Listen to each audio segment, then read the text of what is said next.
Botox, Hyaluronsäure, Filler, Injectables. Oh mein Gott, was ist überhaupt was und was wird für was benutzt?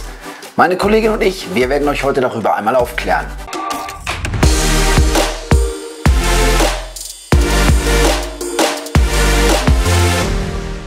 Hallo, mein Name ist Dr. Timo Spannholz. Und ich bin Dr. Annika Weithauser. Wir sind beide plastische Chirurgen und arbeiten in der Praxisklinik am Rosengarten. Vielleicht bringen wir erstmal ein bisschen Ordnung in die Worte.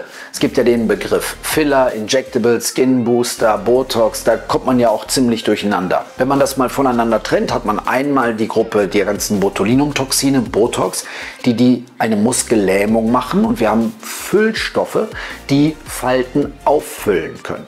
Zu den Füllstoffen gehört zum Beispiel Hyaluronsäure, aber es gibt auch noch andere. Da muss man individuell schauen, was die beste Lösung ist. Es gibt auch Begriffe wie das Liquid Facelift oder den Skin Booster. Hierbei handelt es sich eigentlich immer um Behandlungen, die auf eine dieser beiden Gruppen zurückgreifen. Das heißt, ich operiere nicht, sondern ich arbeite mit Injektionstechniken, kombiniere vielleicht Botox mit Fillern oder arbeite mit bestimmten Füllstoffen, um bestimmte Dinge zu erreichen. Wir sind also im Bereich der kleinen Schönheitsmedizin und nicht der Chirurgie unterwegs. Das ist der große Unterschied im Vergleich zum Beispiel zur Operation wie dem Facelift, also der Gesichtsstraffung.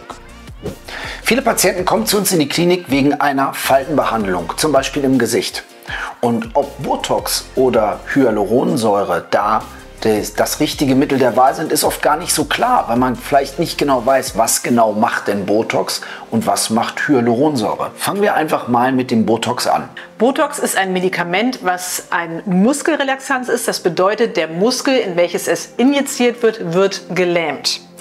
Das können wir zum Beispiel bei dynamischen Falten, wie zum Beispiel der Zornesfalte, nutzbar machen. Man kann generell sagen, Botox ist ganz hervorragend dafür geeignet, um alle Falten im Bereich der Krähenfüßchen, der Stirn, Zornesfalte zu behandeln.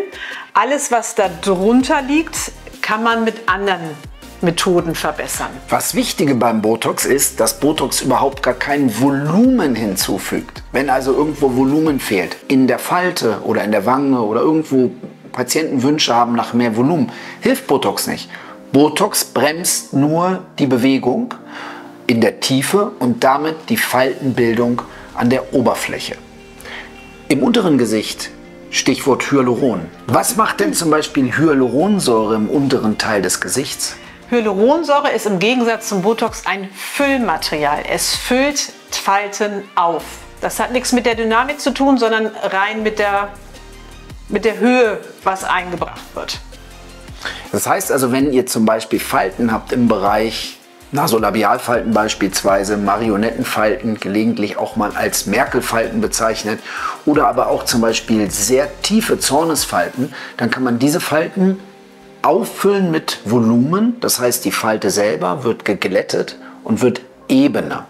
Die Bewegung bleibt aber genau gleich erhalten. Das heißt also, wenn wir nochmal zusammenfassen, Botox nimmt Bewegung, füllt aber keine Falte auf, und Hyaluronsäure lässt die Bewegung unangetastet, füllt aber die Falte auf. Jetzt gibt es ja auch Kombinationsbehandlungen. Ich habe gerade gesagt, Zornesfalte mit Hyaluron. Ja, was denn jetzt? Botox oder Hyaluronsäure? Generell ist es so, dass man erstmal mit Botox beginnt. Ja? Botox ist auch etwas, was man regelmäßig machen muss, wenn man es denn möchte. Ja, es ist wie Sport. Einmal hilft nicht, wenn, dann muss man regelmäßig Sport machen. Deswegen ist es auch total wichtig, wenn ihr eine Faltenbehandlung haben möchtet, die langfristig auch was bringt, dann ist es notwendig, dass ihr wirklich alle 3 bis 4 Monate, manchmal auch 6 Monate kommt, um halt diese Zornesfalte zu mindern, weil die Haut braucht auch Zeit, um sich wieder zu entspannen. Das kann sie nicht, wenn der Muskel direkt wieder zieht, weil dann wird durch den Muskelzug die Falte direkt wieder in die Haut eingekerbt. Das heißt also, man macht im Grunde genommen, lähmt man den Muskel, gibt der Haut eine Regenerationszeit, die Falte wird flacher. Und sollte ich jetzt warten, bis die Falte wiederkommt, wird ja auch oft gefragt. Auf keinen Fall. Genau. Ja, weil dann der ganze Nutzen des Botox schon wieder weg ist. Ja, weil der Muskel Zeit hatte, in die Haut wieder die Falte einzukerben. Also Stichwort regelmäßig kommen. Sobald ihr wieder eine kleine Bewegung habt, reinkommen und nochmal nachlegen. Jetzt hatten wir neulich eine Patientin, die hat gesagt, sie hätte irgendeine Behandlung in die Haut bekommen, aber es wäre gar nicht zu einer direkten Füllung gekommen. Vielleicht können wir das auch noch aufklären. Es gibt zum Beispiel zum Thema Liquid Facelift auch Medikamente oder Substanzen, die man unter die Haut spritzt und die eine regenerative Wirkung haben. Die kurbeln die körpereigene Kollagenproduktion an und führen so von innen zu einer Straffung. Die füllen nicht direkt auf, aber sie geben einen Glow in das Gesicht zurück und führen zu einer kleinen, geringen Straffung der Gesichtshaut. Das heißt, das wäre die Anregung der natürlichen Produktion des Körpers, kann man sagen. Genau, es ist eine regenerative Methode, so ein bisschen Frische wieder zurückzugeben. Wir haben noch ein Video zum Thema Liquid Facelift für euch vorbereitet und warum man Botox vielleicht doch in der unteren Gesichtshälfte anwenden sollte, nämlich zur Vergrößerung der Lippen, erfahrt ihr im Video zum Thema Lip Flip. Das Ärzteteam der Praxisklinik am Rosengarten beherrscht übrigens alle Formen der Injectables und noch viel mehr. Insofern finden wir auch genau das Richtige für dich.